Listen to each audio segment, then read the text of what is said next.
জাতিসংঘ সাধারণ পরিষদের ৮০তম অধিবেশনে যোগ দিতে সোমবার যুক্তরাষ্ট্রের স্থানীয় সময় বিকেল ৩টায় নিউ ইয়র্কের জন এফ কেনেডি আন্তর্জাতিক বিমানবন্দরে অবতরণ করে প্রধান উপদেষ্টা ও তার সফরসঙ্গীদের বহনকারী বিমান।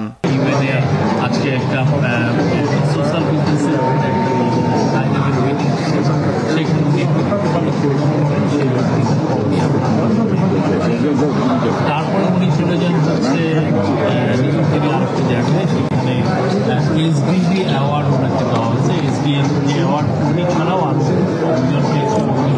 পরে সম্প্রতি নিউ ইয়র্কে বন্দুক হামলায় নিহত বাংলাদেশি বংশোদ্ভূত পুলিশ কর্মকর্তা দিদারুল ইসলামের পরিবারের সদস্যদের সঙ্গে সাক্ষাৎ করেন তিনি। এ সময় দিদারুলের পরিবারের প্রতি সমবেদনা জানান প্রধান উপদেষ্টা। এরপর নিউ ইয়র্কে দক্ষিণ ও মধ্য এশিয়া বিষয়ক মার্কিন বিশেষ দূত এবং ভারতে নিযুক্ত রাষ্ট্রদূত সার্জিও গোরের সঙ্গে বৈঠক করেন প্রধান উপদেষ্টা।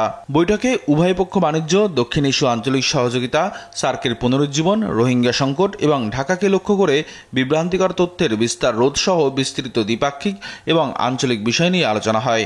এ সময় প্রধান উপদেষ্টা জানান, ফেব্রুয়ারিতে একটি অবাধ, সুষ্ঠু ও শান্তিপূর্ণ নির্বাচন আয়োজনে প্রস্তুত সরকার। বৈঠকে সার্জিও গোর প্রধান উপদেষ্টার নেতৃত্বের প্রশংসা করে যুক্তরাষ্ট্র বাংলাদেশের এই প্রচেষ্টায় সহায়তা অব্যাহত রাখবে বলে আশ্বাস দেন।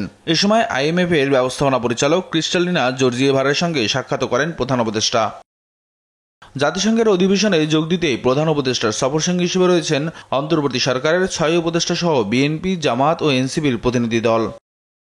নিয়াজ মোরশেদ, দেশ টিভি, ঢাকা।